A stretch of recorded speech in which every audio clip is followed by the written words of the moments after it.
कुछ ही दूर जाने पर सालू को एक रेस्टोरेंट दिख गया जिसके आगे गाड़ियां खड़ी हुई थीं। सालू उस ओर बढ़ गई और जैसे ही वहां पहुंची तो एक लड़का अपनी गाड़ी में बैठने के लिए कार का दरवाज़ा खोल रहा था। सालू जल्दी से उसके पीछे जाकर उसके हाथ को पकड़ना चाहती थी, लेकिन कमजोरी की वजह से उसका सर चकरा गया और वो उस लड़के से जा टकराई। What the hell! अयान गुस्से से पलटा तो उसने नीचे गिरती सालू को अपनी बाहों में थाम लिया। वो शौक होकर अपनी बाहों में बेसुध सी झूलती हुई सालू को देख रहा था। उसके मुंह से निकला सालू। उसने सालू को होश में लाने के लिए उसका चेहरा थपथपाया, लेकिन सालू बेहोशी की हालत में पहुंच चुकी थी, इसलिए कोई असर नहीं हुआ। अयान को समझ ही नहीं आ रहा था कि वो क्या करे। अयान का ड्राइवर भी अब तक दूसरी तरफ से उतरकर बाहर की ओर आ गया। सर, ये लड़की तो बेहोश हो गई है, हमें जल्दी से इसे हॉस्पिटल लेकर चलना चाहिए, ड्राइवर ने आइडिया दिया। हाँ हाँ चलो। अयान ने अब उसे अपनी बाहों में उठा लिया और गाड़ी की पिछली सीट पर बैठा दिया और वो लोग वहाँ से निकल गए। उनके जाने के बाद ठाकुर के गुंडे वहाँ पहुँचे और चारों तरफ सालू को खोजने लगे। सचिन के आदमी भी सालू को ढूंढ रहे थे, लेकिन उनके आने से पहले ही अयान उसे लेकर निकल गया था, जो कि वो लोग देख नहीं पाए थे। कार में अयान ने अब सालू को गौर से देखा तो उसके कपड़े जगह जगह से फटे हुए थे और उसकी हालत बहुत ख़राब लग रही थी। तो अयान ने अब जल्दी से अपनी शर्ट उतारकर सालू को पहना दी। इस दौरान अयान ने पूरी सावधानी बरती कि वो सालू को कम से कम टच करे। अयान और सालू की अब तक हुई हर मुलाकात में दोनों की टक्कर ही हुई थी, लेकिन अयान कभी भी सालू को ऐसी हालत में नहीं देखना चाहता था। सालू का हमेशा रौब से तना हुआ चेहरा आज मुरझा गया था। उसे समझ नहीं आ रहा था कि सालू की ऐसी हालत कैसे हो गई है। हॉस्पिटल आ गया था और अयान अब उसे अपनी गोद में उठाए हुए ही हॉस्पिटल में दाखिल हो गया और डॉक्टर को ढूंढने लगा। क्योंकि ये एक छोटा सा नर्सिंग होम था, इसलिए यहाँ ज़्यादा भीड़ भी नहीं थी। तभी एक लेडी डॉक्टर वहाँ आई और स्टाफ की हेल्प से सालू को अंदर ले गई। अयान बाहर ही चक्कर काट रहा था। उसे आज बिल्कुल भी अच्छा नहीं लग रहा था सालू की यह हालत देखकर। फिलहाल तो उसे डॉक्टर के जवाब का इंतज़ार था कि वो क्या बताते हैं कि सालू को क्या हुआ है और सालू को होश कब तक आएगा। दूसरी तरफ श्लोक और हीर भी अब मंदिर पहुंच गए थे। उनके साथ आए स्टाफ ने पूजा का सारा सामान निकाला और मंदिर में पहुंचा दिया। श्लोक और हीर भी अब एक साथ मंदिर में पहुंचे और पंडित जी ने पूजा शुरू करवा दी। फिर उन्होंने देवी माँ के चरणों में रखा हुआ सिंदूर उठाकर श्लोक को दिया कि वो उसे हीर की मांग में भर दें। श्लोक ने सिंदूर हाथ में लिया और हीर की ओर मुड़ गया। दोनों की नज़रें मिली तो हीर ने अपनी नज़रें झुका लीं। उसकी इस हरकत को देखकर श्लोक के दिल की धड़कन बढ़ गई। श्लोक को आज हीर को देखकर अपना हक जताने वाली फीलिंग आई और उसी फीलिंग से उसने हीर की मांग में सिंदूर भरा। हीर को दिल ही दिल में आज कोई घबराहट नहीं हुई जब श्लोक ने उसकी मांग में सिंदूर लगाया। जबकि हॉस्पिटल में जब श्लोक ने उसकी मांग भरी थी तब हीर को एक अजीब सी घबराहट ने घेर लिया था। उसने अब फिर से नजरें उठाकर देखा तो श्लोक अब भी एकटक उसे ही देख रहा है और उसकी नज़रों की तपिश ने हीर को असहज कर दिया था। फिर दोनों ने झुककर पंडित जी का आशीर्वाद लिया और मंदिर की परिक्रमा करने के लिए गए। उसके बाद दोनों होटल में आ गए जहां आज की रात उन्हें रुकना था और जैसे ही दोनों अपने कमरे में गए तो दोनों के ही कदम दरवाजे पर ठिठक गए। इधर सचिन को उसके आदमियों ने नीरज के मरने की और सालू के गायब होने की बात बताई तो वो भी कुछ ही देर में उस रेस्टोरेंट के पास पहुंच गया जहां से सालू गायब हुई थी। सचिन के आदमी तब तक आसपास की सभी जगह की छानबीन कर चुके थे, लेकिन सालू का नामो निशान नहीं था। सचिन एक प्रोफेशनल आदमी था अपने काम को लेकर, इसलिए उसके जितना दिमाग उसके आदमी नहीं लगा सके और इसलिए सालू को शक के तौर पर आसपास खोजते रहे। जबकि इतनी देर में सचिन रेस्टोरेंट में जाकर वहाँ के सीसीटीवी रूम से पार्किंग की फुटेज भी देख आया, जिसमें अयान क्लियरली सालू को वहाँ से ले जाते हुए दिख रहा था। ठाकुर के आदमियों को ये फुटेज ना मिले, इसलिए उसने इस फुटेज को डिलीट करवा दिया और वहाँ से निकल गया। होटल में श्लोक और हीर का रूम बिल्कुल उसी तरह सजाया गया था जैसे सुहागरात का कमरा सजाया जाता है। हीर को लगा कि यह सब श्लोक ने जानबूझकर किया है और घर से दूर लाकर वो उसे जबरन अपना बनाना चाहता है, इसलिए वो श्लोक को गुस्से से घूरने लगी। क्या? मुझे क्यों घूर रही हो? श्लोक ने उसे खुद को घूरता हुआ देखकर कहा। देख रही हूँ कि कोई इतना शातिर कैसे हो सकता है। हीर ने अपनी आंखें छोटी करते हुए श्लोक से कहा। क्या मतलब है तुम्हारा? श्लोक ने उससे पूछा। मतलब ये सजावट, ये सब जानबूझकर किया है ना आपने? हीर ने गुस्सा दिखाते हुए कहा। तुम्हारा दिमाग खराब हो गया है क्या? मैं क्यों कमरा सजवाऊंगा? श्लोक ने अब चिढ़ते हुए कहा। क्योंकि आप मुझे पाना चाहते हैं। उसके आगे के सब उसके मुंह में ही रह गए।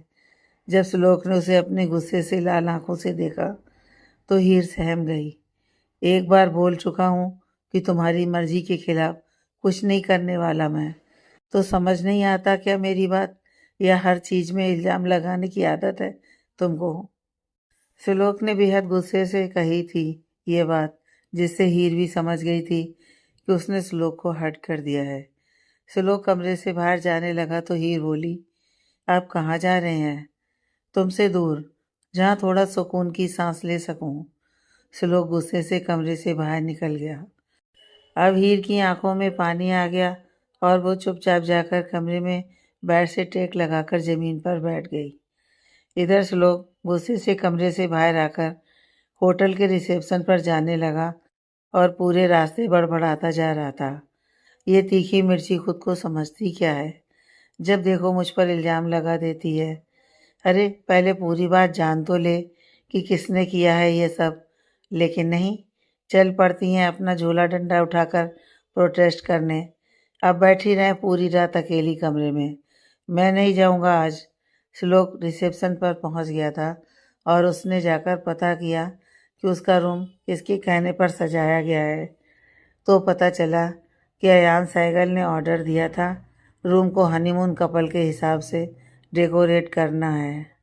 ओह, तो ये उसका सरप्राइज जो मेरे लिए शौक बन गया। इसको तो मैं छोड़ूंगा नहीं। श्लोक को अब अयान पर गुस्सा आ रहा था। उसने जैसे ही अयान को कॉल मिलाने के लिए फ़ोन जेब से निकाला, तभी उसके फ़ोन पर सचिन का कॉल आने लगा। हाँ बोलो सचिन, कुछ पता चला सालू का? श्लोक ने जल्दी से फ़ोन उठाते हुए कहा। जी सर, सालू इस समय आपके भाई अयान के साथ है। सचिन ने उसे जानकारी दी। व्हाट? सालू अयान के साथ क्या कर रही है? श्लोक ने चौंकते हुए पूछा। वो उस आदमी के वहाँ से भाग गई थी जिसने उसे किडनैप किया था और उसको भगाने के लिए उसका बाप नीरज उस आदमी से भिड़ गया और इस सब में उसकी जान चली गई थी। सचिन ने पूरी बात बताई। ओह, पता चला कि वो आदमी कौन है जिसने सालू को किडनैप किया था? अयान इस वक्त कहाँ है? श्लोक ने आगे पूछा। उस आदमी की सारी जानकारी कल तक मैं आपको दे दूंगा और मैंने आपको कॉल इसलिए किया है कि आप अयान को कॉल करके पूछिए कि वो इस समय कहाँ है उस लड़की के साथ, क्योंकि वो गुंडे अगर उन तक पहुंच गए तो सालू के साथ साथ अयान की जान को भी खतरा हो सकता है। आप उनकी लोकेशन मुझे बता दीजिए, मैं सिक्योरिटी भेज दूंगा। सचिन ने पूरी बात श्लोक को समझाते हुए कहा। हाँ करता हूँ मैं तुम्हें कॉल। इतना बोलकर श्लोक ने सचिन का कॉल काट दिया और अयान को फ़ोन मिला दिया। श्लोक फ़ोन को कान पर लगाए हुए होटल के गार्डन एरिया में आ गया था, जबकि एक जोड़ी आंखें इस वक्त श्लोक को देखकर गुस्से से लाल हो रही थीं। इस आदमी ने रिसेप्शन पर जाकर श्लोक के रुकने की जानकारी ली, जिससे कन्फर्म हो सके कि जिसे इसने देखा है वह श्लोक ही था या कोई और। उसे जब पता चला कि श्लोक यहाँ अपनी वाइफ के साथ रुका हुआ है तो उसकी आंखों में चमक आ गई और उसने किसी को कॉल मिला दिया। हाँ भाई, एक खुशखबरी है। वो श्लोक सहगल है ना, अपनी बीवी के साथ इसी होटल में रुका हुआ है जहाँ मैं रुका हूँ। इस आदमी ने फ़ोन पर सामने वाले को जानकारी दी। ख़त्म कर दो उसे, सामने से आवाज़ आई। श्लोक गार्डन एरिया में अयान को कॉल मिलाकर उससे बात करने के लिए आ गया था। 2-4 रिंग्स बजने के बाद ही अयान ने फ़ोन उठा लिया था। श्लोक जल्दी से बोला, हाँ अयान, तू कहाँ है अभी? भाई, वो मैं हॉस्पिटल में हूँ, अयान ने कुछ अटकते हुए जवाब दिया। अपनी लोकेशन बता, मैं अभी सिक्योरिटी भेज रहा हूँ। और सालू कैसी है अभी? श्लोक ने जब सालू का नाम लिया तो अयान चौंक गया कि श्लोक को कैसे पता कि वो सालू के साथ है। भाई, उसका ट्रीटमेंट चल रहा है। भाई, आपको कैसे पता चला कि मैं सालू के साथ हूँ? अयान ने अपने दिल में आया पहला सवाल श्लोक से पूछा। वो सब मैं तुझे मिलकर बताऊंगा, लेकिन फ़िलहाल तुम दोनों की सेफ्टी ज़रूरी है। अभी मुझे लोकेशन भेज, मैं अपने आदमी भेजता हूँ। सालू को जब डिस्चार्ज मिले तो उसे हमारे घर ले आना, क्योंकि सबसे सेफ जगह फ़िलहाल वही है। और सुन, उसका ख्याल रखना, श्लोक ने उससे कहा। जी भाई, मैं भेज रहा हूँ लोकेशन। इतना कहकर अयान ने कॉल काट दिया और श्लोक के फ़ोन पर लोकेशन भेज दी, जो कि श्लोक ने आगे सचिन को फॉरवर्ड कर दी। होटल में श्लोक के बिजनेस ट्रैवल में से एक आदमी उसी होटल में रुका हुआ था जिसमें श्लोक और हीर रुके हुए थे। जब उस आदमी ने श्लोक को अपने सामने देखा तो उससे बदला लेने का सोचकर उसने अपने बड़े भाई को कॉल कर दिया। दरअसल जब से श्लोक ने बिजनेस ज्वाइन किया था, तब से कई बड़ी बड़ी डील वो उन भाइयों से छीन चुका था, जिस वजह से उनको बहुत ज़्यादा नुकसान हुआ था। इसलिए वो श्लोक से नफरत करते थे और इसलिए उसे जान से मारना चाहते थे। इस आदमी ने रिसेप्शन पर जाकर श्लोक के रुकने की जानकारी ली, जिससे कंफर्म हो सके कि इसने देखा है वो श्लोक ही था या कोई और। उसे जब पता चला कि श्लोक यहाँ अपनी वाइफ के साथ रुका हुआ है तो उसकी आंखों में चमक आ गई और उसने अपने बड़े भाई को कॉल मिला दिया। हाँ भाई, एक खुशखबरी है।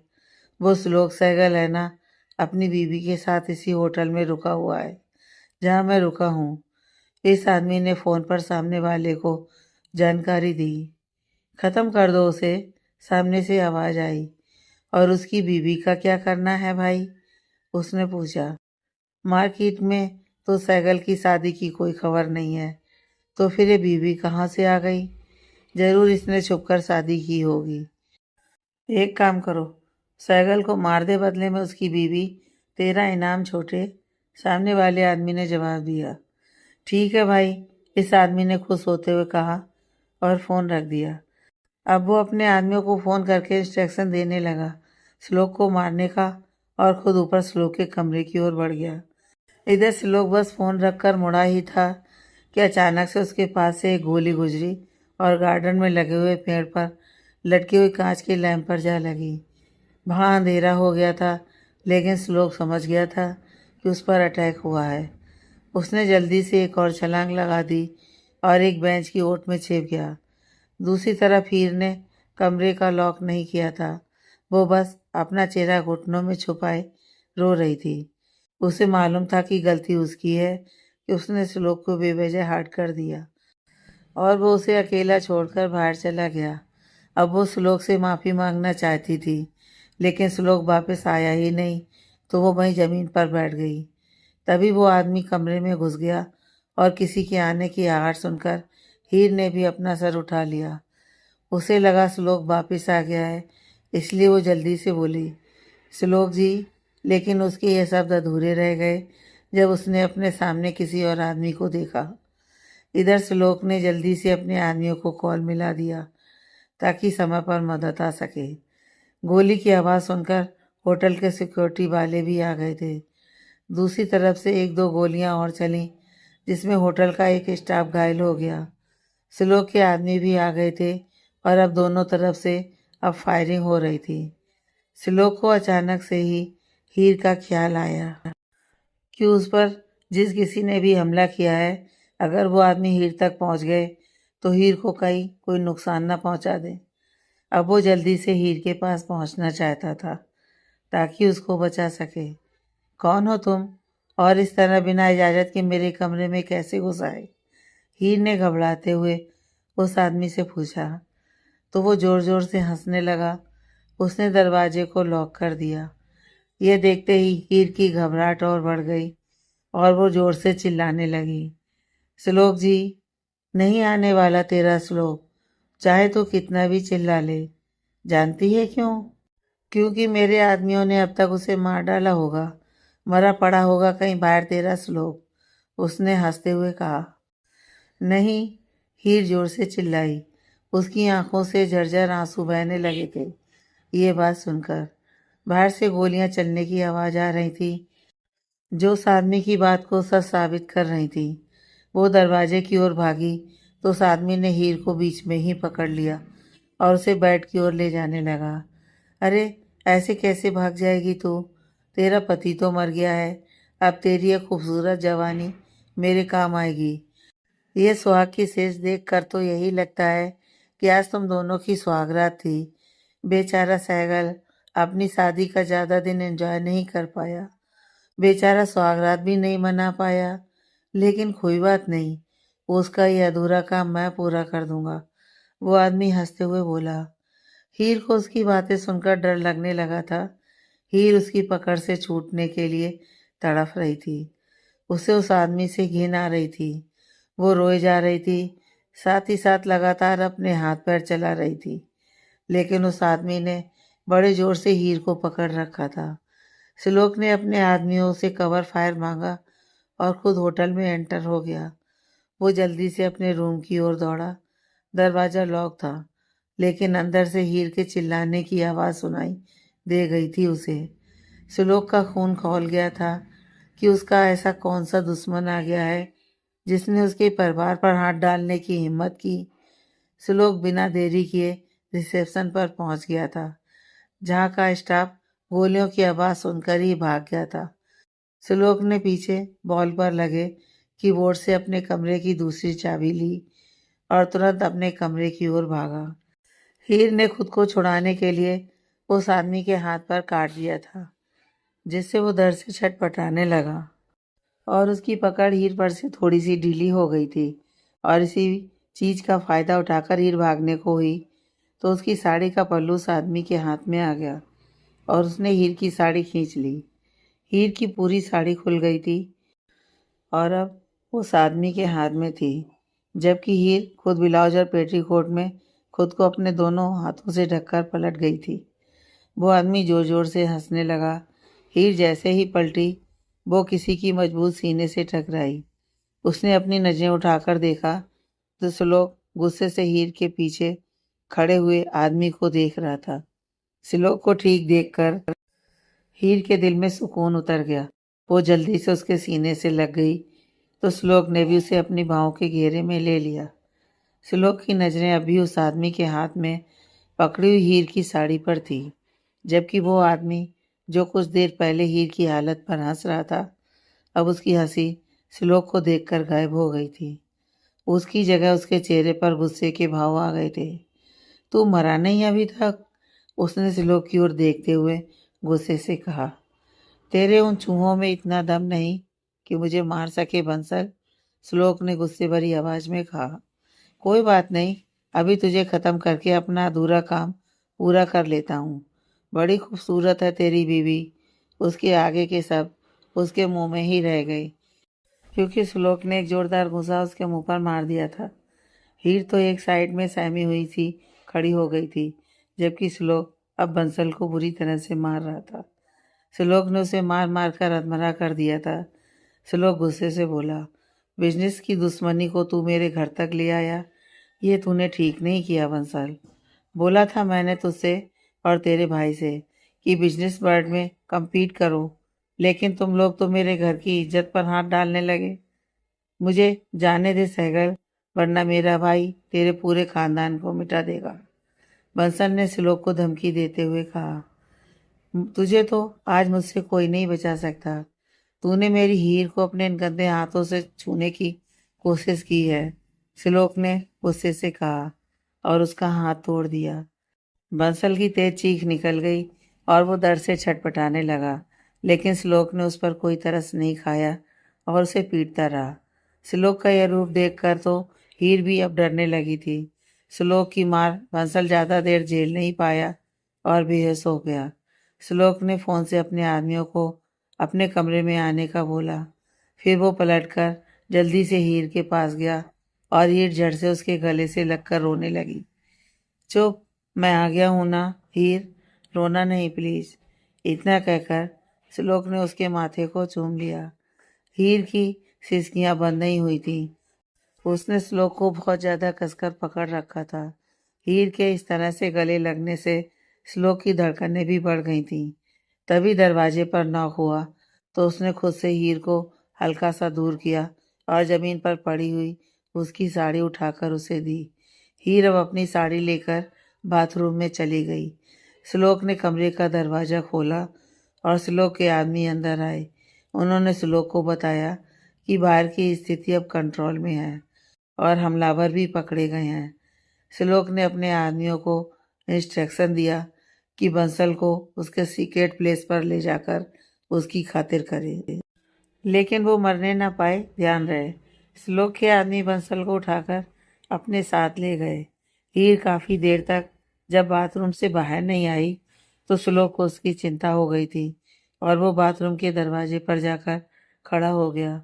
अंदर से पानी गिरने की आवाज़ के साथ ही हीर के रोने की आवाज़ सुनाई दे रही थी। श्लोक ने बाहर से ही आवाज़ लगाई, हीर, आर यू ओके? अंदर से कोई जवाब नहीं आया। श्लोक को बेचैनी होने लगी और जब आखिर से उसे रहा नहीं गया तो वो बाथरूम का दरवाज़ा खोलकर अंदर चला गया।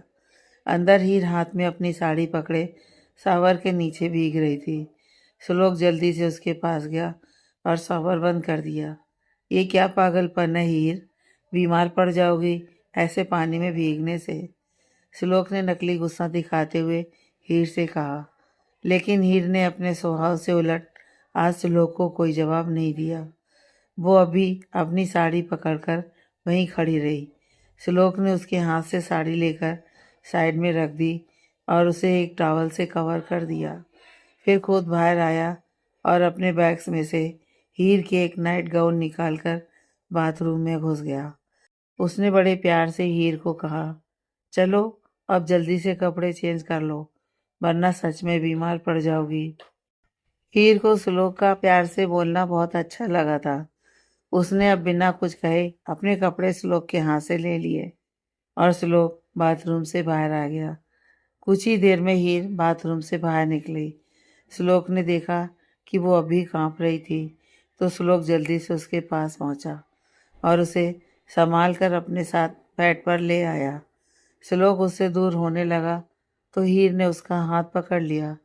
श्लोक फिर से हीर के पास ही बैठ गया और उसने हीर के आसपास अपनी बाजुओं का घेरा बना लिया। हीर ने उसके सीने पर अपना सिर टिका लिया और उसकी शर्ट को कसकर पकड़ लिया। श्लोक समझ गया था कि हीर बहुत ज़्यादा डर गई है इस हादसे से और फिलहाल उसे श्लोक के साथ की ज़रूरत है। श्लोक को हीर की चुप्पी खल रही थी, इसलिए उसने हीर के बालों में हाथ फेरते हुए कहा, तुम क्यों इतना डर रही हो हीर? मैं हूं ना तुम्हारे साथ। मेरे होते हुए कोई तुम्हें छू भी नहीं सकता। प्लीज़ शांत हो जाओ और कुछ तो बोलो। तुम ऐसे चुप चुप अच्छी नहीं लगती हो। मैं बहुत ज़्यादा डर गई थी श्लोक जी जब उसने कहा कि उसके आदमियों ने आपको मार डाला। मैं सच में डर गई थी। हीर ने अपने आंसू भरी हुई आंखों से श्लोक को देखते हुए कहा तो श्लोक ने उसे अपने गले से लगा लिया। तुम्हारा पति इतना कमज़ोर नहीं है हीर कि कोई भी आकर उसे मार दे। बंसल को लगा कि मैं अकेला हूँ तो मुझ पर अटैक करवा दिया। इस बंसल ने बिजनेस की दुश्मनी को पर्सनल कर दिया है तो उसे उसकी कीमत चुकानी ही पड़ेगी, श्लोक ने गुस्से में आकर कहा तो हीर ने कसकर उसे पकड़ लिया। श्लोक समझ गया था कि हीर उसके गुस्से से डर रही है, इसलिए वो शांत हो गया और हीर के बालों में हाथ फेरता रहा। कुछ देर बाद उसे खुद के सीने पर भार महसूस हुआ तो वो समझ गया कि हीर को नींद आ गई है, इसलिए उसने हीर को आराम से बेड पर लिटा दिया और खुद उठकर रूम की बालकनी में आ गया। श्लोक ने किसी को कॉल मिला दिया। कुछ ही देर में सामने से फ़ोन उठा लिया गया तो श्लोक बोला, अटैक की खबर लीक नहीं होनी चाहिए। होटल वालों का मुंह बंद करने के लिए जितने पैसे लगें दे दो। हॉस्पिटल में डॉक्टर ने सालू का इलाज शुरू कर दिया था। उसके बाद वो कमरे से बाहर आई तो बेचैनी से चक्कर काट रहे यान ने उनसे पूछा, डॉक्टर, सालू, मिस्टर सहगल, रेप करने की कोशिश हुई थी लेकिन सालू बच गई है। कुछ खाया पिया नहीं था इसलिए बेहोश हो गई है। बाकी शरीर के घाव तो भर जाएंगे वक्त के साथ, लेकिन मन के घाव को भरने में समय लगेगा और आप लोगों का सपोर्ट भी। बाकी कल सुबह तक इन्हें डिस्चार्ज दे देंगे हम। इतना बोलकर डॉक्टर वहाँ से चली जाती है। अयान को तो कुछ समझ ही नहीं आ रहा था कि हो क्या रहा है। सालू की हालत देखकर तो यही लग रहा था कि उसे कैद में रखा गया था, तो उसके साथ हमेशा रहने वाली उसकी बहन हीर ने सुबह झूठ क्यों बोला और वो शादी करके अपनी ज़िंदगी जी रही है जबकि उसकी बहन के साथ इतना सब कुछ हो गया था। अयान ने सोचा श्लोक जानता था कि सालू खतरे में है तो अब श्लोक ही उसे सारी बातें बता सकता है, लेकिन फिलहाल तो उसे इंतज़ार करना पड़ेगा जब तक श्लोक खुद उसे सब कुछ नहीं बताता। कुछ ही देर में सालू को वार्ड में शिफ्ट कर दिया गया था।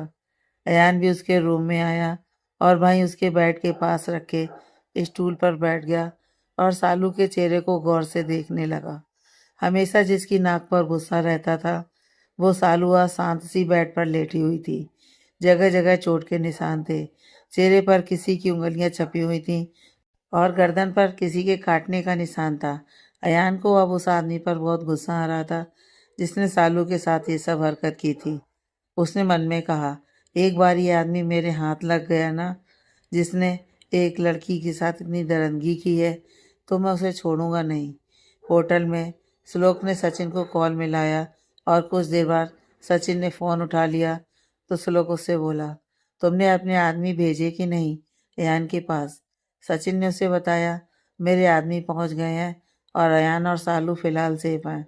कल सुबह सालू को डिस्चार्ज मिल जाएगा। श्लोक ने राहत की सांस लेते हुए कहा, ठीक है, कल सुबह मेरे घर पहुंचने तक अयान और सालू की जिम्मेदारी तुम्हारी है। उन्हें हॉस्पिटल से मेरे घर तक बिल्कुल सेफ पहुंचाना है तुम्हें। डोंट वरी श्लोक, काम हो जाएगा। इतना बोलकर सचिन ने कॉल काट दिया और श्लोक फिर से कमरे में आ गया। श्लोक अब खुद नहाने के लिए चला गया और जब वो वापस आया तो उसने देखा हीर नींद में कसमसा रही है, तो वो उसके पास चला गया। श्लोक ने हीर के सर पर हाथ रख दिया और उसका सिर सहलाने लगा। हीर नींद में ही श्लोक के नज़दीक हो गई थी और अब स्थिति ये थी कि हीर का हाथ श्लोक के सीने पर था। श्लोक ने जल्दीबाजी में टी शर्ट पहनी ही नहीं थी और अब हीर के इतने करीब आने से उसका गला सूखने लगा था। श्लोक की नज़रें हीर के चेहरे पर थीं। मासूम सा चेहरा, खूबसूरत आंखें जिन पर अभी बड़ी बड़ी पलकों का पहरा था, जो सोती हुई हीर को और ज़्यादा खूबसूरत बना रही थीं, और हीर के खूबसूरत से होंठ जिन पर श्लोक की नज़रें अब अटक गई थीं। श्लोक ने खुद को कंट्रोल करने के लिए अपनी आंखें बंद कर ली थीं। हॉस्पिटल में सालू को देखते हुए अयान को कब नींद आई उसे पता नहीं चला। वो वहीं स्टूल पर बैठे हुए ही सालू के बेड पर सिर टिकाकर सो गया था। सालू को बेहोशी में आज की हुई घटना दिखाई दे रही थी।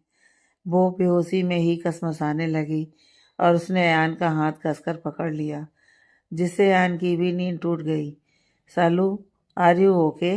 सालू, अयान ने उसे आवाज़ दी, लेकिन उसे इस वक्त कुछ भी सुनाई नहीं दे रहा था। उसे वीरेंद्र ठाकुर का नीरज को चाकू मारना दिखाई दे रहा था। पापा, वो अचानक से चिल्लाते हुए उठ बैठी और ज़ोर ज़ोर से रोने लगी। अयान ने उसे शांत करने की कोशिश की, लेकिन सालू तो जैसे अपनी सुध-बुध खो चुकी थी। अयान जल्दी से डॉक्टर को बुलाकर ले आया और उन्होंने उसे इंजेक्शन दे दिया, जिसके असर से वो फिर से शांत होकर सो गई थी। ये सब क्या है डॉक्टर? अयान ने सालू की हालत देखकर परेशान होते हुए पूछा। मिस्टर सहगल, यह उस ड्रामा का असर है जिससे सालू गुजरी है। उसे वक्त लगेगा खुद को संभालने में। बस उसे प्यार और सपोर्ट की ज़रूरत है। डॉक्टर ने अयान को जवाब दिया और वहाँ से चली गई। होटल में कुछ ही देर में श्लोक को नींद आ गई थी और अब लगभग सुबह होने वाली थी। श्लोक की अचानक से आँख खुली तो हीर उससे एकदम चिपक कर सो रही थी और उसकी गर्म सांसें श्लोक को अपनी गर्दन पर महसूस हो रही थीं। श्लोक खुद को जितना कंट्रोल करना चाहता था, हीर की नज़दीकी उसे उतना ही मजबूर कर रही थी। अपना कंट्रोल खोने पर उसने उठने की कोशिश की तो हीर की नींद टूट गई और उसने जब आँख खोली तो खुद को श्लोक के बेहद करीब पाया। दोनों की नज़रें मिलीं तो जब श्लोक खुद को रोक नहीं पाया और हीर के चेहरे के करीब अपना चेहरा ले गया और उसके होठों को अपने होठों से हल्का सा छू लिया। हीर के हाथ खुद ब खुद श्लोक की पीठ पर चले गए, जिससे श्लोक को आगे बढ़ने का साइन मिल गया और इस बार उसने हीर को थोड़ा डीप किस कर दिया। हीर जो पिछले 2-3 दिनों से लगातार मानसिक रूप से परेशान हुई थी, उसे श्लोक के प्यार से छूने से काफ़ी सुकून मिल रहा था। इससे पहले भी दोनों के बीच एक बार किस हुआ था, लेकिन वो किस श्लोक ने अपना गुस्सा उतारने के लिए हीर को कर दिया था। लेकिन आज श्लोक के किस में उसका हीर के लिए प्यार झलक रहा था, जिसे हीर भी महसूस कर पा रही थी और उसी सुकून के चलते अब इस किस में हीर भी शामिल हो गई थी। श्लोक ने हीर की आंखों में देखते हुए ही उसे किस करना जारी रखा। अब श्लोक हीर के ऊपर आ गया था और उसने हीर की गर्दन पर अपना प्यार बरसाना शुरू कर दिया। हीर के लिए सारे एहसास बिल्कुल नए थे। वो तो न जाने कौन सी दुनिया में पहुंच गई थी और इन पलों को एंजॉय कर रही थी। श्लोक ने हीर के गाउन को थोड़ा सा खिसका दिया था और उसे प्यार करने लगा। हीर ने अब अपनी आंखें बंद कर ली थीं और जैसे ही उसने अपनी आंखें बंद की, उसकी आंखों के आगे राघव का चेहरा घूम गया। हीर ने झट से अपनी आंखें खोल दी और श्लोक को धक्का देकर खुद से दूर कर दिया। हीर की इस हरकत के लिए श्लोक रेडी नहीं था। वो तो पूरी तरह मदहोश हो गया था हीर को प्यार करने में, और वो भी हीर की मर्जी से। इतना आगे बढ़ने के बाद हीर का ये बदलाव श्लोक को बिल्कुल पसंद नहीं आया। जब हीर ने श्लोक को धक्का दे दिया तो श्लोक को गुस्सा आ गया। इससे पहले कि वो हीर को कुछ बोलता, सामने से हीर की रोती हुई आवाज़ आई, आई एम सॉरी श्लोक जी। इतना बोलकर हीर अपने कपड़े ठीक करते हुए बाथरूम में भाग गई और पीछे रह गया श्लोक, जिसने खुद के गुस्से को कंट्रोल करने के लिए अपनी आंखें बंद कर लीं। वो अब हीर को बिल्कुल भी हर्ट नहीं करना चाहता था, क्योंकि वो पहले से ही काफ़ी कुछ झेल चुकी थी। इस बात से श्लोक अच्छी तरह से वाकिफ था। बाथरूम में हीर ना जाने कितनी देर तक रोती रही थी। उसे खुद पर गुस्सा आ रहा था कि वो श्लोक के इतना करीब क्यों चली गई, और जब चली गई तो उसने श्लोक को धक्का देकर उसकी फीलिंग को हर्ट क्यों किया। क्यों क्यों भगवान, क्यों आपने मुझे दो राह पर लाकर खड़ा कर दिया है। एक तरफ श्लोक जी हैं जिनका मुझ पर हक है और फिर भी मैं उन्हें उनका हक नहीं दे पाई, और दूसरी तरफ राघव जी हैं जिनके ख्याल मेरे दिमाग से जा ही नहीं रहे हैं। मैं क्या करूं? अब श्लोक जी का सामना किस मुंह से करूं? अगर वो गुस्सा हो गए तो? हीर मनी मन खुद की किस्मत को कोस रही थी। बाहर श्लोक ने अब तक खुद को शांत कर लिया था और अब तक हीर बाथरूम से बाहर नहीं निकली थी, तो उसे फिर उसकी चिंता होने लगी कि कहीं वो पहले की तरह अब शावर के नीचे तो नहीं खड़ी हो गई। इसलिए वो बाथरूम के बाहर गया और आवाज़ लगाने लगा, हीर तुम ठीक हो? हाँ हाँ मैं ठीक हूँ श्लोक जी, मैं बस आती हूँ 2 मिनट में। श्लोक की आवाज़ सुनकर हीर ने उसे जल्दी से जवाब दिया और जल्दी से अपना मुंह धोने लगी। मुंह धोने के बाद उसने खुद को जब आईने में देखा तो उसकी गर्दन पर 2 जगह लव बाइट के निशान थे। उसे अब श्लोक के सामने जाने में शर्म आ रही थी, लेकिन वो कब तक बाथरूम में रुकेगी? बाहर तो उसे जाना ही पड़ेगा कभी ना कभी। इसलिए हिम्मत करके वो बाथरूम से बाहर निकली। श्लोक अब सोफे पर लेटा हुआ था और हीर की तरफ ही देख रहा था। आप सोफे पर क्यों सो रहे हैं? हीर ने हिचकिचाते हुए पूछा। वो बेड पर जगह जगह फूल बिखरे हुए थे। मुझे ऐसे नींद नहीं आती, इसलिए सोफे पर आ गया। तुम आराम से सो जाओ, अभी सुबह होने में टाइम है। श्लोक अब उसे और अनकंफर्टेबल फील नहीं करवाना चाहता था, इसलिए उसने फूलों का बहाना मार दिया। लेकिन सच यही था कि अब वो खुद हीर के करीब नहीं जाना चाहता था, क्योंकि आज उसे हीर की बेरुखी ने बहुत ज़्यादा हर्ट कर दिया था। आप कितने अच्छे हैं श्लोक जी, मेरी गलती को इतनी आसानी से माफ़ कर दिया और मुझे बुरा ना लगे, इसलिए जानबूझकर सोफे पर सोए हैं। हीर ने मन में सोचा और फिर वो भी करवट लेकर सो गई। सुबह हो गई थी और उसी के साथ श्लोक और हीर अब घर के लिए निकलने लगे थे। दोनों में से कोई भी एक दूसरे से फिलहाल बात नहीं कर रहा था। दोनों गाड़ी में बैठ गए थे और अब घर के लिए रवाना हो गए थे। पूरे रास्ते दोनों के बीच कोई बात नहीं हुई थी। हीर को ये खामोशी खल रही थी, लेकिन उसका और श्लोक का रिश्ता इतना भी पक्का नहीं था अभी कि वो श्लोक से उसकी चुप्पी की वजह पूछ सके। हालांकि उसके मन में ये ख्याल भी घूम रहा था कि हो सकता है श्लोक कल रात की बात पर उससे नाराज हो। घर जाकर इनसे कल रात के लिए माफ़ी मांग लूँगी। मुझे थोड़ा वक्त चाहिए आगे बढ़ने के लिए और राघव जी के बारे में भी बता दूंगी। उसके बाद इनका जो फैसला होगा मुझे मंजूर होगा। मन ही मन हीर ने तय कर लिया था। हॉस्पिटल में सालू को अब पूरी तरह से होश आ गया था। उसे अभी भी अपने पिता के चाकू लगने की बात याद आ गई और वो रोने लगी, तो अयान ने उसे संभाला और समझाया कि वो शांत रहे। अयान को अपने पास देखकर उसे कुछ समझ नहीं आया। अभी वो उससे कुछ पूछती इससे पहले ही डॉक्टर कमरे में आ गई और सालू का चेकअप करने लगी। अब कैसा फील हो रहा है तुम्हें? डॉक्टर ने पूछा। पहले से बेहतर, सालू ने संक्षिप्त सा जवाब दिया। गुड, तो आपको अभी डिस्चार्ज कर देते हैं। क्यों मिस्टर सहगल? डॉक्टर ने अयान से सहमति लेते हुए पूछा। जी ठीक है डॉक्टर, आप लोग डिस्चार्ज की तैयारी कीजिए, अयान ने कहा तो डॉक्टर वहाँ से चली गई। मेरे पापा कहाँ हैं? मैं आपके साथ कैसे हूँ? सालू ने अपने दिमाग में आए सबसे पहले दो सवालों को अयान से पूछा। मुझे नहीं पता तुम्हारे पापा कहाँ हैं। तुम कल रात को अपनी जान बचाकर भाग रही थी शायद, और मुझसे टकराई थी और मैं तुम्हें यहाँ लेकर आ गया, अयान ने जवाब दिया।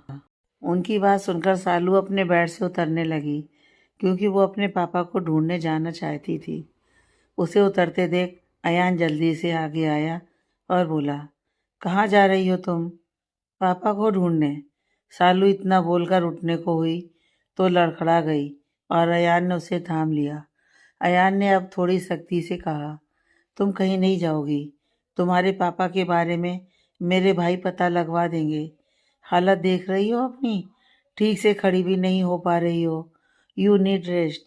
सालू अब फिर से बैठ गई, क्योंकि उसको बहुत ज़्यादा कमजोरी महसूस हो रही थी।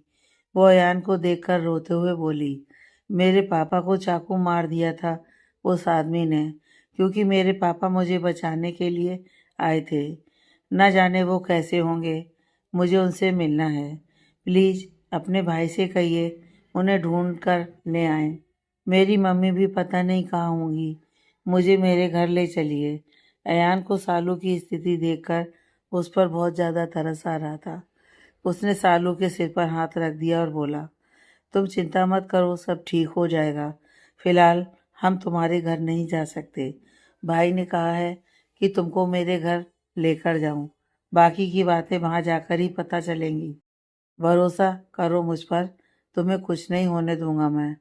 सालू अब कुछ नहीं बोली और चुप होकर बैठी रही थी। उसी समय अयान का फ़ोन बजने लगा तो उसने देखा ऑफिस से कॉल आ रहा है। उसने फ़ोन उठा लिया और बोला, हाँ बोलिए शर्मा जी। सर, वो मॉरिशस की डील की रिपोर्ट आज ही चेक करके वापस भेजनी है, इसलिए मैंने कल राघव से कहकर अर्जेंट रिपोर्ट तैयार करवाई है। तो आप ऑफिस कब तक आ रहे हैं? वर्मा ने पूछा। आज ऑफिस नहीं आ पाऊँगा मैं वर्मा जी, अयान ने कहा। अरे सर, ये काम बहुत इम्पोर्टेंट है, क्योंकि आपने इस श्लोक सर को डिस्टर्ब करने से मना किया है, वरना वो ऑफिस आ ही जाते डील के लिए, वर्मा जी ने कहा। एक काम कीजिए, राघव को रिपोर्ट लेकर घर भेज दीजिए। मैं पहुंच रहा हूं कुछ ही देर में घर। भाई को परेशान करने की ज़रूरत नहीं है। अयान ने फ़ोन काट दिया। दरअसल अयान चाहता था कि श्लोक कुछ दिन हीर के साथ अपनी नई नई शादी को एंजॉय करे, इसलिए ऑफिस का काम उसने खुद के कंधों पर लेने का फैसला लिया। लेकिन कल अचानक से सालू का उसके पास आना और उसके बाद की घटनाओं में ऑफिस को भूल ही गया था। दूसरी तरफ राघव को उसके ऑफिस से कॉल आया। उसे बताया गया कि अयान ने उसे घर पर ही मिलने के लिए बुलाया है, तो वो रिपोर्ट लेकर अयान के घर ही चला जाए। राघव का एक बार फिर से हीर से मिलने का प्रोग्राम खराब हो गया था, क्योंकि इस डील और रिपोर्ट की इम्पोर्टेंस राघव को भी अच्छी तरह से पता थी। इसलिए अब वो पहले सैगल निवास जा रहा था, ताकि रिपोर्ट का काम पूरा कर सके और उसके बाद हीर से मिलने जा सके। हालांकि उसने सुबह उठकर भी हीर और सालू दोनों को ही कॉल किया था, लेकिन फ़ोन अब भी बंद आ रहा था। सैगल निवास कुछ ही देर में घर आ गया था और जैसे ही हीर कार से उतरने लगी तो श्लोक ने उसका हाथ पकड़कर उसे रोक लिया। वो भी श्लोक को देखने लगी तो श्लोक ने जल्दी से उसका हाथ छोड़ते हुए कहा, वो घर में किसी को कल रात के बारे में पता नहीं चलना चाहिए। हीर को लगा कि श्लोक शायद कल रात को कुछ भी उनके बीच हुआ उसके बारे में बात कर रहा है, इसलिए वो जल्दी से बोली, आप निश्चिंत रहिए, हमारे बीच जो भी है वो बात कमरे से बाहर नहीं जाएगी। सबके सामने हम नॉर्मल कपल की तरह ही रहेंगे। श्लोक ने अपनी आंखें बंद कर लीं, क्योंकि जो बात वो शायद नहीं करना चाहता था वही बात हीर ने उसे याद दिला दी। उसने गहरी सांस लेते हुए कहा, मैं हम पर हमले की बात कर रहा था, उसके बारे में घर में किसी को मत बताना, क्योंकि दादू परेशान हो जाएंगे, जो कि उनकी हेल्थ के लिए ठीक नहीं है। हीर अब झेप गई और जल्दी से श्लोक की तरफ बिना देखे गाड़ी से उतरकर घर में चली गई। घर के अंदर हॉल में देवनारायण जी बैठे हुए थे और उन्हीं के साथ बैठा हुआ था राघव, जिसकी पीठ दरवाजे की ओर थी। जैसे ही हीर और श्लोक हॉल में दाखिल हुए तो देवनारायण जी खुश होते हुए बोले, लो श्लोक आ गया, आ जाओ बच्चों, कैसा रहा कुलदेवी का दर्शन। देवनारायण जी की बात सुनकर राघव पीछे मुड़ा तो उसके पैरों तले जमीन खिसक गई, क्योंकि श्लोक के साथ हीर चली आ रही थी और राघव की नज़र अब हीर के लिबास पर थी, जिसमें हीर के हाथों में मेहंदी, चूड़ा, मांग में सिंदूर और गले में मंगलसूत्र। अपने सामने खड़े राघव को देखकर हीर के कदम थम से गए।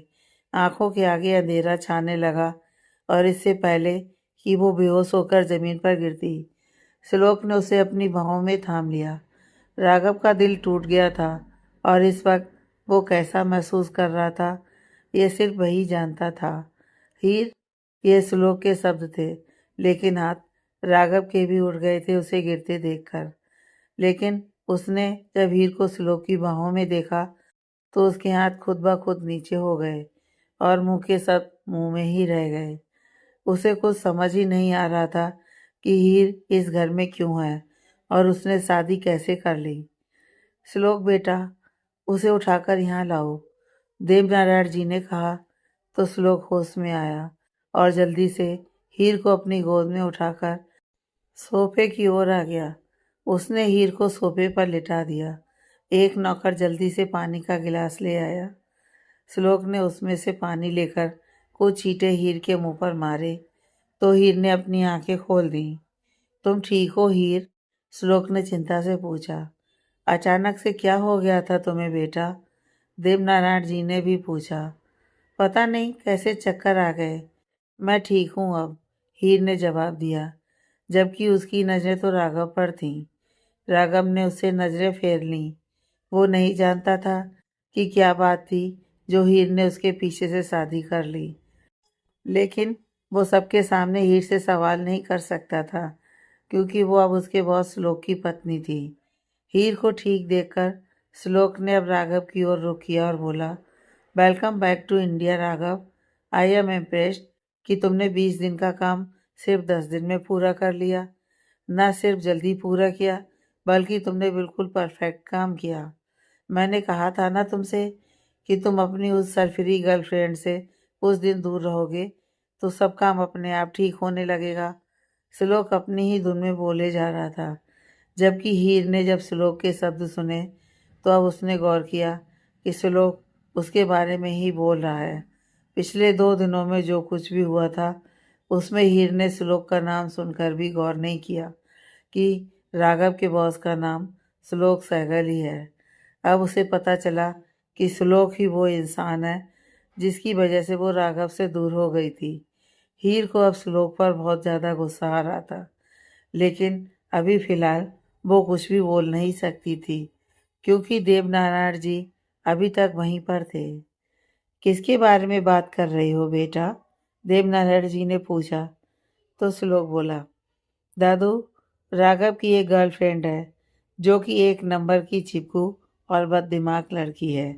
उसकी वजह से राघव का सारा फोकस काम पर से हट गया था, लेकिन मैंने राघव को मॉरिशस भेजा इसी शर्त पर था कि यह 20 दिन तक उससे बात नहीं करेगा, और देखिए यह 10 दिनों में काम करके लौट आया। मेरा सजेशन मानो तो तुम दूसरी गर्लफ्रेंड बना लो। ओह, तो ये है वो जल्लाद जिसकी वजह से मेरे साथ इतना कुछ हो गया और मैं राघव जी से नजरें मिलाने लायक भी नहीं रही। मिलने दो इसे अकेले में एक बार। अगर आज इस घमंडी सहगल को उसकी नानी ना याद दिलाई तो मेरा नाम भी हीर नहीं। हीर ने मन ही मन श्लोक को कोसते हुए कहा, सर, ये फाइल हमारे प्रोजेक्ट की रिपोर्ट है। राघव ने अब सीधे मुद्दे पर आते हुए कहा, अरे बेटा, काम तो होते रहेंगे, तुम बैठो यहाँ आराम से और नाश्ता करके जाना। हीर बेटा, राघव के लिए चाय नाश्ता लगवाओ। देवनारायण जी ने जब हीर से कहा तो वो अपनी जगह से उठकर रसोई की ओर चली गई। राघव का बिल्कुल भी मन नहीं था रुकने का, लेकिन श्लोक ने भी उसे बैठने के लिए बोल दिया। श्लोक वहीं बैठकर फाइल देखने लगा, जबकि राघव का पूरा ध्यान रसोई की ओर गई हीर की तरफ ही था। उसका दिल का एक हिस्सा अभी भी उसे यही कह रहा था कि हीर उसके साथ धोखा नहीं कर सकती। कुछ ही देर बाद हीर अपने हाथों में चाय लेकर आई, और जब वो राघव को चाय पकड़ाने के लिए झुकी तो उसके बाल एक साइड खिसक गए, जिन्हें उसने जानबूझकर आगे किया था ताकि उसके गले पर बने हुए निशान किसी को न दिखें। लेकिन राघव ने क्लियरली उसके गले पर लव बाइट के निशान देख लिए थे, और अब राघव के लिए वहाँ बैठना मुश्किल हो गया था। राघव के दिल में एक टीस सी उठ गई थी कि उसका दिल अभी तक हीर को बेवफा नहीं समझ रहा था, तो फिर इन निशानों को वो क्या समझे। ये सब उसे चीख चीख कर बता रहे हैं कि जिस हीर से कभी उसने प्यार किया था वो अब किसी और की हो चुकी है। राघव अपनी जगह से उठ गया और बोला, सर, आप रिपोर्ट चेक करके ऑफिस भिजवा देंगे क्या? वो दरअसल मेरे पापा का परसों रात एक एक्सीडेंट हो गया था और मैं उसी सिलसिले में आपसे छुट्टी की बात करने के लिए आया था। तुमने पहले क्यों नहीं बताया राघव? कोई प्रॉब्लम नहीं है, तुम आराम से 3 दिन की छुट्टी ले लो, फिर आ जाना ऑफिस। ये फाइल मैं देख लूँगा। तुम अपने पापा का ख्याल रखो और किसी भी चीज़ की ज़रूरत लगे तो मुझे बता देना। श्लोक ने राघव का कंधा थपथपाते हुए कहा, जी सर। इतना बोलकर राघव वहाँ से निकल गया। हीर अभी तक उसे जाते हुए देख रही थी। उसकी आंखें भर आई थीं। उसका दिल कर रहा था कि जाकर राघव को रोक ले और उसे सारी सिचुएशन बताए कि किन परिस्थितियों में उसे श्लोक से शादी करनी पड़ी। वो राघव की आंखों में अपने लिए अविश्वास देख चुकी थी और अब उसे वो चीज़ तकलीफ दे रही थी। हीर अब अपने कमरे में आ गई थी और लगातार बड़बड़ाए जा रही थी, ये घमंडी सहगल, इसकी वजह से सब कुछ बिखर गया। राघव जी की नज़रों में गिर गई हूँ मैं। पहले तो इसने हमें एक दूसरे से दूर किया और फिर मुझसे जबरन शादी भी कर ली। अगर ये मुझसे जबरन शादी नहीं करता तो मैं कम से कम राघव जी से आज नजरें तो मिला सकती थी। भगवान, मैं अपने कहे हुए शब्द वापस लेती हूँ कि यह बहुत अच्छा आदमी है। बिल्कुल भी नहीं, ये एक नंबर का अड़ियल आदमी है। और नीचे क्या क्या बोल रहा था मेरे बारे में। बद दिमाग और सिरफिरी।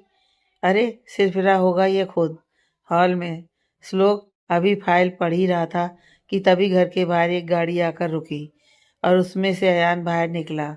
उसने दूसरी तरफ जाकर दरवाज़ा खोला और सालू को सहारा देकर गाड़ी से उतारा। वो उसका हाथ पकड़कर उसे घर के अंदर लाने लगा, लेकिन सालू चलते हुए लड़खड़ा रही थी। इसलिए अयान ने उसे अपनी गोद में उठा लिया।